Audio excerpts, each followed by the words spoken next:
நண்பர்கள் அனைவருக்கும் அன்பார்ந்த வணக்கங்க. இன்றைய பதிவில் ஜெர்சியில் ஒரு கன்று மாடு ஒன்று விற்பனைக்கு வந்திருக்குதுங்க.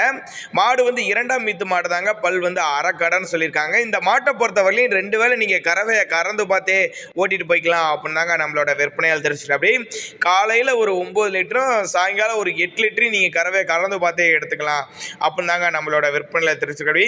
இந்த மாட்டோட தகவல் முழுமையாக நம்ம பார்க்கலாம் வாங்க. அதுக்கு முன்னாடி நம்ம சேனலை சப்ஸ்கிரைப் பண்ணிட்டு இந்த வீடியோவை ஸ்கிப் பண்ணாமல் பாருங்கள். மாடு வந்து 2ஆம் மீத்து மாடு தாங்க. பல் வந்து அரைக்கடன்னு சொல்லியிருக்காங்க. கண்ணு போட்டு ஒரு 15 நாட்கள் பக்கம் ஆகுது அப்படின்னு தாங்க நம்மளோட விற்பனையாளர் தெரிவிச்சிருக்கா. அப்படி என்ன கண்ணுனா காலை கண்ணு இருக்கு அப்படின்னு தான் சொல்லியிருக்காங்க. கறவையை வீடியோ அட்டாச் பண்ணியிருக்காங்க. ஃபுல்லாக காலையில் கறவை வரும் அப்படின்னு தாங்க நம்மளோட விற்பனையாளர் தெரிவிச்சிருக்கா. அப்படி எல்லா கிளைமேட்டுக்கு கொண்டு போனால் அடாப்ட் பண்ணிக்கும். நீங்கள் சும்மா ஒரு அட்வான்ஸ் மாதிரி போட்டுட்டு மாட்டை கொண்டு வந்து இறக்கி விட சொன்னாலும் நம்ம இறக்கி விட்ருவோம் அப்படின்னு தாங்க நம்மளோட விற்பனையாளர் தெரிவிச்சிருக்கோம். நீங்கள் வண்டியில் பணம் கொடுத்துட்டா போதும் அப்படின்னு தாங்க நம்மளோட விற்பனையாளர் தெரிவிச்சிருக்கா. அப்படி தேவைப்படும் நபர்கள் மாட்டினுடைய உரிமையாளர் நம்பர் டிஸ்பிளேல கொடுத்துருக்கேன். தாராளமாக நீங்கள் கான்டாக்ட் பண்ணுங்கள். 2 வேளையும் நீங்கள் ஒரு கறவை கறந்து பார்த்து எடுத்துக்கலாம். ஒரு 17 லிட்டர் வரலையும் 2 வேளையும் சேர்த்து கறவை எதிர்பார்க்கலாம். தண்ணி தமிழ்நாடு அருமையாக எடுத்துக்கூடிய மாடு வந்து 2ஆம் மீத்து அரைக்கடன்னு சொல்லியிருக்காங்க.